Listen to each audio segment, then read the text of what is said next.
My name is Yogi Sriram, and basically I grew up in New Delhi. I grew up in a government officer's colony. My father was a senior government officer. I'm one of four children. I'm the only male child, and the three elder sisters are all ladies. I studied in a school called DPS Mathura Road, Delhi Public School, Mathura Road. Those days, the school didn't have branches, so it was the only school. In fact, even DPS RK Puram hadn't uh, come about by those days, in those days. And I then went to a college called SRCC, or Sriram College of Commerce. I did my master's in human resources from Tata Institute of Social Sciences. I did a LLB from University of Delhi, followed by an MBA in Financial Management and Organizational Behavior from Faculty of Management Studies. I also did a diploma in Training and Development. And besides all this, I have been admitted as Fellow of All India Management Association.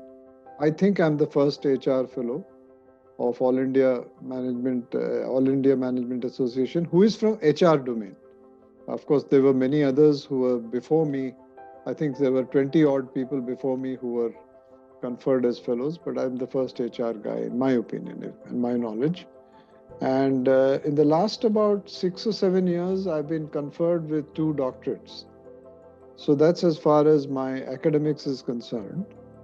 I currently work as advisor for Group Human Resource Matters to the CEO and Managing Director of L&T. This July, that is 22 July, I would be completing 45 years of practice in human resource development. And of these 45 years, I would have done between 27 and 28 years as the head of HR of large companies, and specifically as CHRO of L&T for about 8 years in my total tenure of work with L&T. My wife is a doctorate in child psychology, and she is a professor in Tata Institute of Social Sciences. We have one son who's a doctorate in mechanical engineering, and he works in San Diego. So that's about the family, and that's about me. And very specifically about my interests, besides, of course, my academics and work, I have 2 hobbies. One is an indoor hobby. I run scale model trains in my home. So I have 62 trains in my home, and these are 00 or HO, and I have a ceiling layout in my drawing room. And I have British trains, German trains, American trains, Slovenian trains, Austrian trains, Italian trains, French trains. So there's quite a collection, and I like running them, and I like fitting decoders in my trains because I love electronics. And my outdoor hobby is I am fond of photography, especially wildlife photography. I've been focusing more on birding of late. I like also learning about different lenses. At this moment, as I speak to you, I'm struggling with something called the PCE lenses, or the shift and tilt lenses. They are manual lenses, and to get them right with respect to getting all the unusual effects in an image is quite a challenge. So I'm trying to learn and struggle. I'm struggling a bit on that. Quite recently, I'd been to the Little Run of Kutch, where I did a spot of photography, and saw a lot of raptors as well as lesser flamingos. So that is in short who I am.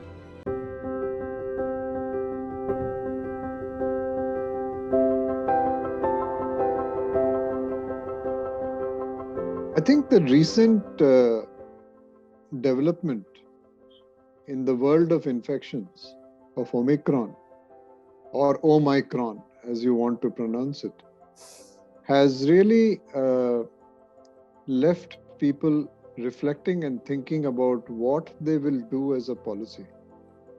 By the way, as a disclaimer, what I am going to now speak about and what you're recording has nothing to do with the policies of Larsen and Toubro. very clear, or any of the group companies of Larsen Toubro. These views and thoughts are purely personal, and what I say is from my own experience.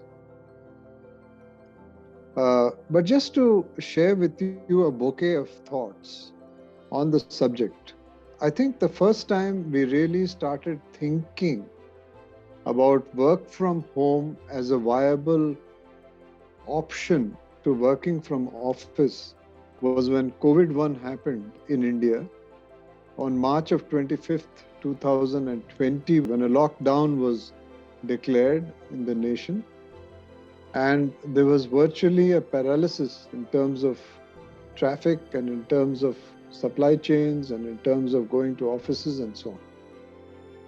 In fact, manufacturing sites also had, except for essential services, had stopped working for a while.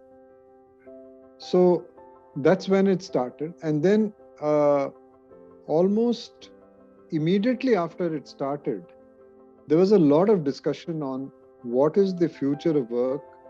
And at that point of time, there was rounds of discussions in which Nicholas Bloom's research, which was done in 2015-16 in a Chinese company called C-Trip, was being discussed. And that was when he selected a sample of less than 1,000 people, of which maybe 500 participated in the experiment.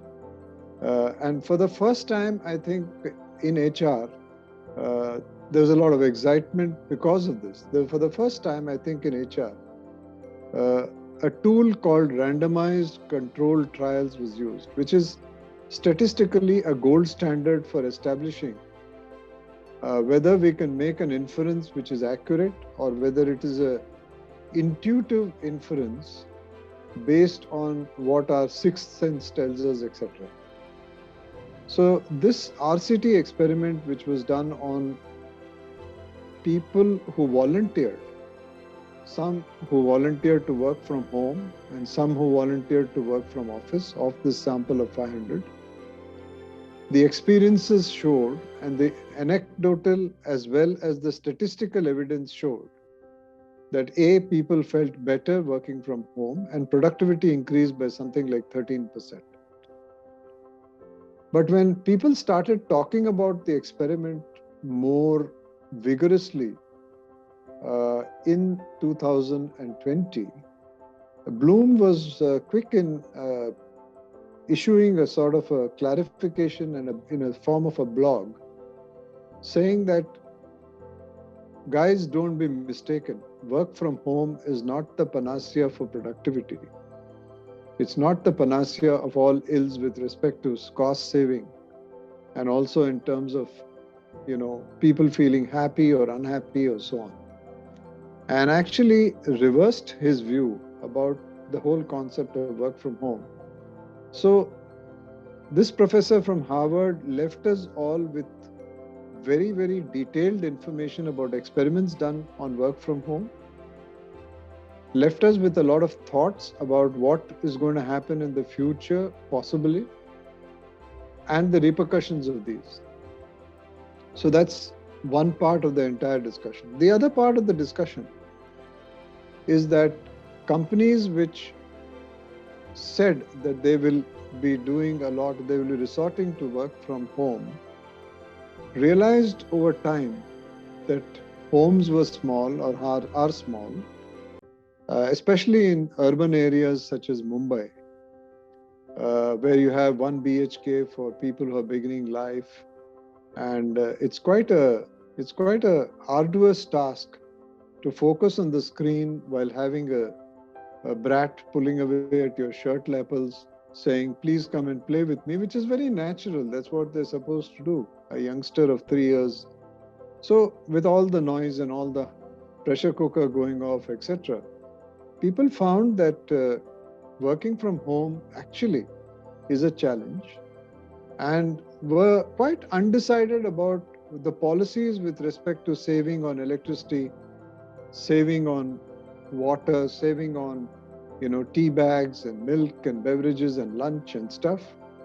whether these were really worthwhile, the entire experimentation in work from home. Because on the other side, uh, companies were not so willing to give up office space so fast.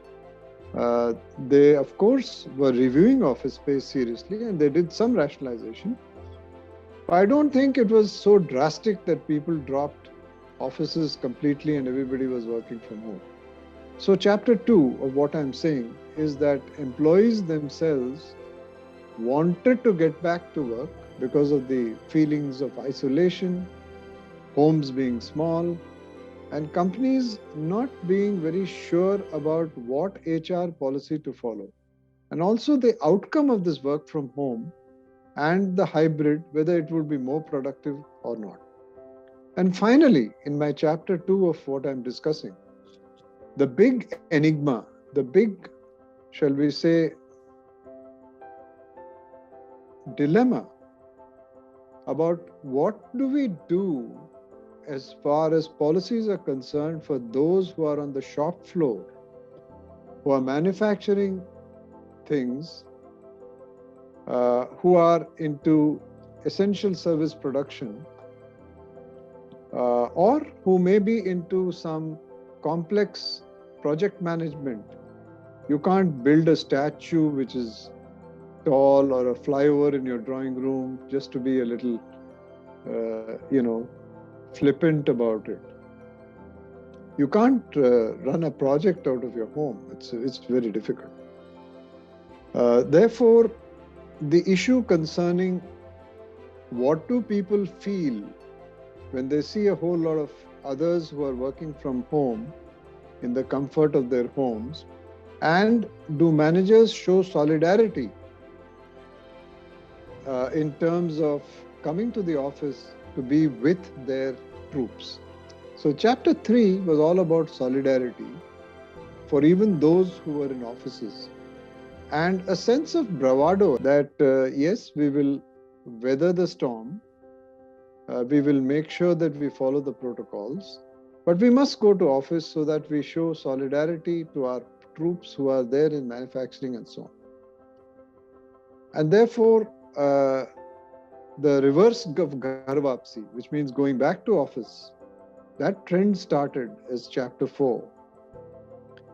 And I think that the march towards getting back to office and marching towards a January of 2022, a brand new January of 2022, where there would be a lot more people working from office than home, had begun until Omicron spoiled the party.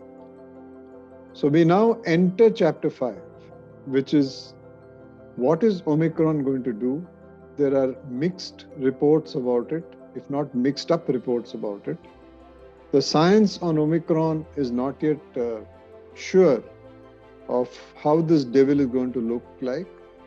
There are perfunctory remarks made about the gentleness of the infection, about the infection not being as devastating as the Delta variant or COVID-1, but that it spreads very, very fast as compared to Delta, and therefore that hospitals and medical facilities are going to be overwhelmed and stretched. So there are mixed views about it, and therefore the stock markets are also yo-yoing in tandem with the mixed views. But then you are asking me to tell you about a definite what's going to happen. And I can't escape by saying I don't know, even if it is an intuitive punt about what is going to happen. I think that this is like an elongated Spanish flu. I think that gradually people will work from offices and back to office. I think that the hybrid work that we keep talking about, the so-called hybrid work, has not factored in enough issues such as isolation, issues such as inclusion. Inclusion is a very, very important factor when we talk about work from home or hybrid. How do you make people feel included And how do you make them feel secure that they are not missing out on their promotions, on their careers, and so on when they're working from home is a huge challenge. Relating with people digitally, counseling them digitally, virtually is a huge challenge. Therefore, I think mankind has the brain and the wherewithal and the willingness to overcome this infection, which is, of course, leaving some of us diffident and despondent. But I think over time, maybe 2 to 3 years, even the mutations will become so blunted that what we'll be left with is a common cold, and maybe a good handkerchief might do the trick instead of these wretched masks, which we need to wear for at least the next 2 to 3 years.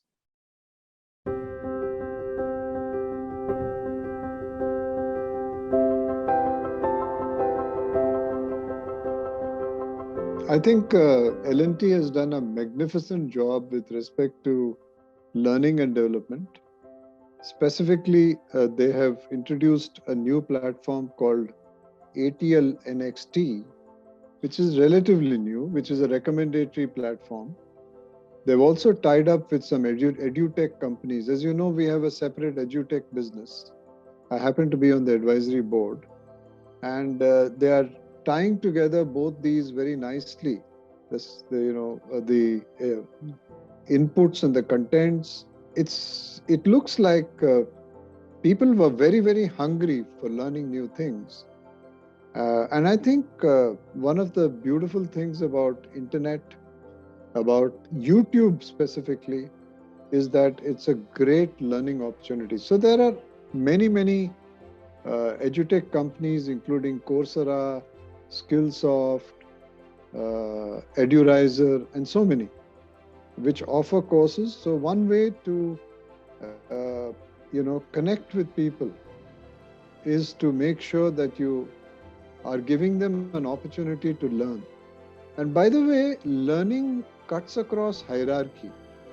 So it's very democratic, it's very engaging, and it also gives you a sense of fulfillment. So that's a powerful thing. Second is L&T has been doing a lot of in-house competitions, including quizzes, including competitions concerning maybe a game or maybe something which is extremely engaging. So lots of exciting activities are happening online, which is keeping the employee connect. And I think what is one of the highlights is regular communications. So it's not a new experiment, it's something which is old and many companies may be doing it, but regular communication is very important.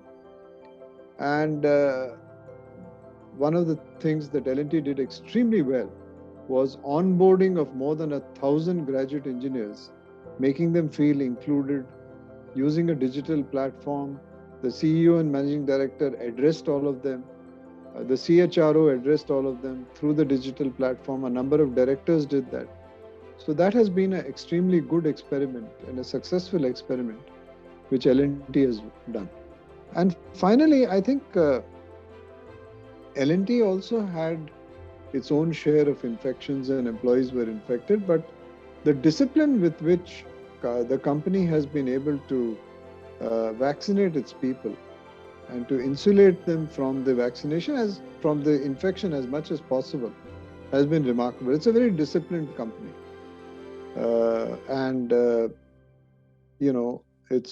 While of course there was some amount of vaccine hesitancy, I think the communication blitz that was done, the reassuring stance that was done, the appeals, the repeated appeals of the top management, the COVID task force which was set up in order to deal with this, and I happened to be playing an active role in the COVID task force, all helped a lot during this crisis to keep up the employee connect. And the crisis is not over. I mean, we follow the protocols to the T. We're very particular about face masks, about making sure that vaccinations happen. And with this untiring regularity, camps are being organized. We report back on the vaccinations. And we are determined. L&T is a very successful company.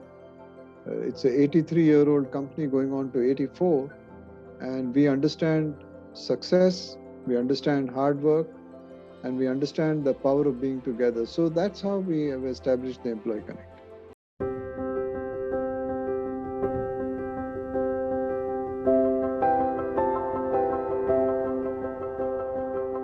See, what works best in this kind of a strange world where we are supposed to maintain social distance and where coming close to each other in a laboratory also is a dangerous thing because of the infection, is to adopt a strategy of using something called phygital. For example, in my case, I use a combination of lenses and cameras for my wildlife photography. And my favorite combination is the D500 Nikon camera, along with a 500 prime lens, which is called a PF prime lens. And I do my birding, etc. with this.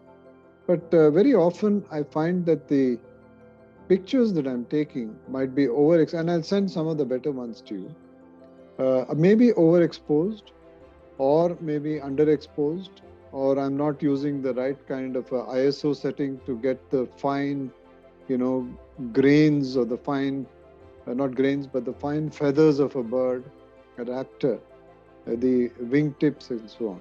So what I do is I watch YouTube, and as I'm watching YouTube, I have my camera in front of me. And as I have my camera in front of me, I press the screen menu. I press the menu which tells you about the shooting menu. And then I go into each of the settings as the person concerned is explaining to me. So I think what companies can do is to have collaborations with the IITs, with the NITs, which L&T, by the way, is doing aggressively and vigorously. So one can have collaborations so that the online teaching is complemented with the facilities of a laboratory, which can be simulated. Now, the more difficult part is the experiential learning. There is something called field work training. And for every HR person who's going into a career, I think the field work training is extremely important. For example, you spend 2 days in a week in a firm or in a company, in the manufacturing area, on the shop floor. So it's very, very useful to do that, because your experience is practical. You are meeting people on the shop floor. You're seeing them, and to use Dr. Sumantra Ghoshal's language, you know the smell of the place. Now, when you're sitting in front of a screen, it's a challenge, but the best you can do is to recreate it as much as possible through animations, through gamification, through storytelling, but it remains two-dimensional. So I think a combination of both makes sense. And if one is exposed to the physical world, then one has to be doing it in a very gradual manner with social distance and make sure that you take all the precautions, etc. But there is no substitute for the lab. There is no substitute for actually putting your hands on a lathe machine or on a spanner or a screwdriver. I do a lot of soldering, for example, myself, when I fit my decoders into my locomotives. Trying to do it through a two-dimensional manual on a screen is like trying to learn swimming through a manual. It's not possible. So a blend is very important. And collaborations with universities would work because of domain. I think this is a great opportunity for us to increase the domain knowledge with the professors teaching in a very interesting, engaging way. Now, the government of India has already started doing some good work in that. There is something called the NPTEL, which is a set of about 2,000 videos based on the domain of the person concerned.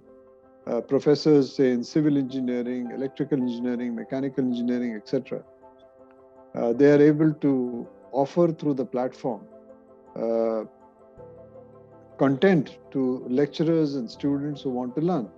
Unfortunately, it is not as engaging as it should be.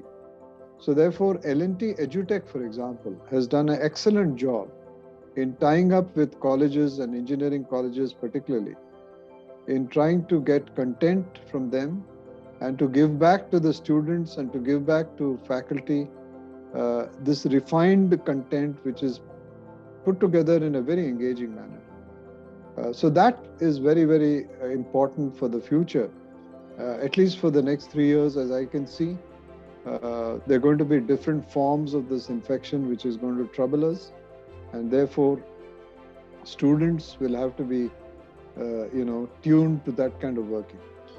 I also think that in times like this, while in the world where there was no COVID-19, a very mild version of SARS,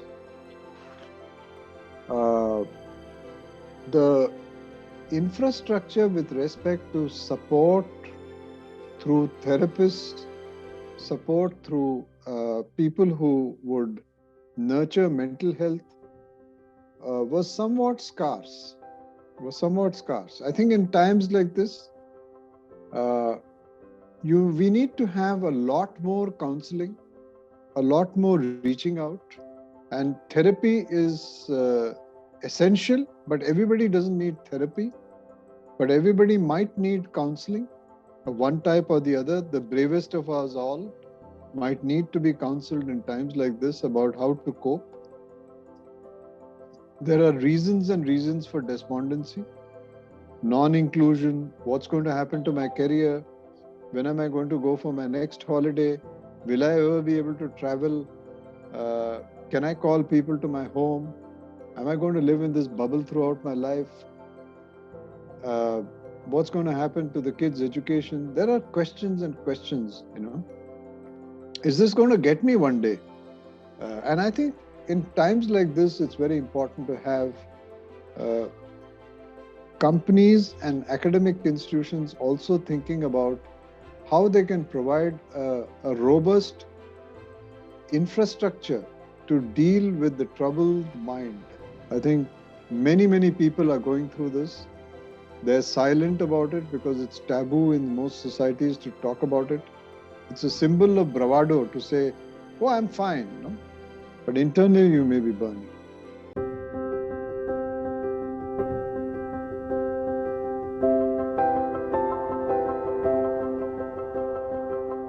Isolation and non-inclusion does all kinds of things to the person. It's something that deprives the soul the need to be understood, the need to be interacting with others. Even the physical touch of a shake hand matters a lot. A pat on the back matters a lot. These are very, very unusual times where, you actually back off from a person. If the person is very senior in age, you definitely back off because you're worried that you don't want to infect that person just in case you have something going on. You're all the time worried whether something sinister is going on inside you after you go for a party or after you go to a mall or after you go and however much you washed your hands and however much you've worn masks and so on. Who knows that one little, germ that creeps in behind the mask. So these are very, very unusual times. And I think the emotions that employees go through is a mix of fear. It's not because of the company, but because of what's going on. It's a mix of the results of, performance of the company. It's the results of also cutbacks. So employees are definitely stressed out. They don't know what's going to happen. Many are. And I think in times like this, what companies like L&T do is definitely reaching out to the employees and making sure that they feel included and they feel comforted. We are not the kind of company that would lay off people, in times like this. We stand by our people at all times. It's a very nurturing company. I think most companies which are nurturing. This is a great time to build an emotional bank account.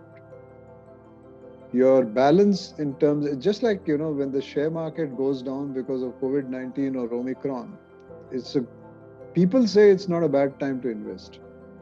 Similarly, it's a great time to invest in your people. They won't forget you so easily. They'll say, when the chips were down, these guys really stood by me.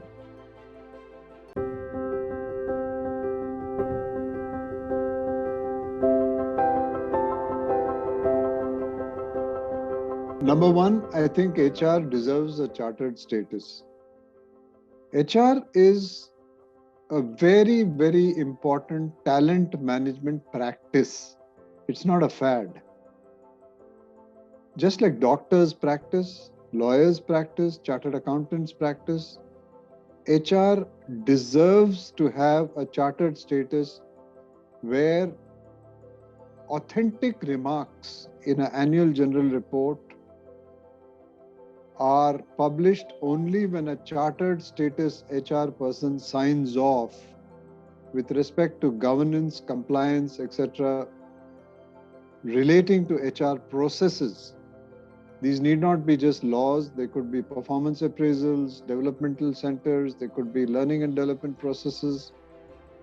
I think a chartered status is something which is extremely important.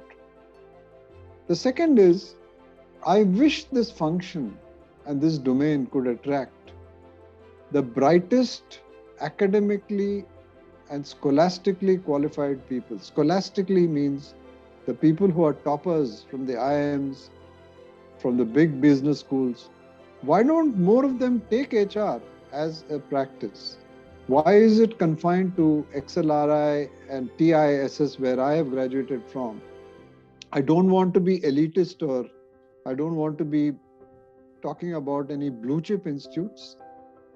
But I just want to say that some of the choices of a function are ahead of HR.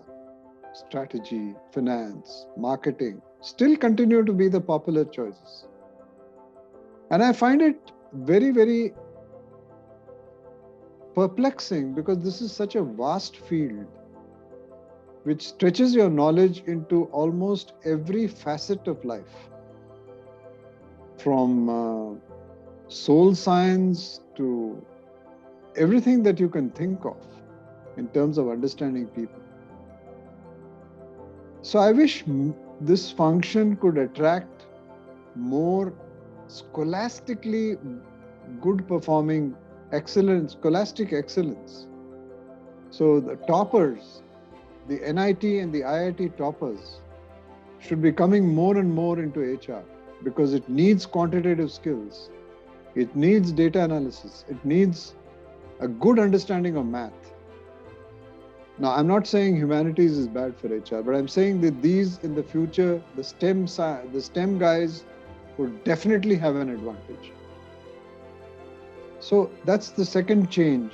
And I wish these schools could actively attract younger people to these functions. I know that a lot of engineers are getting into HR, but it needs to be from the top schools now. It should become the favorite domain of people because, in my view, as we have more and more technological control over resources such as finance, such as goods, services, manufacturing, it's the people aspect which is still going to be enigmatic.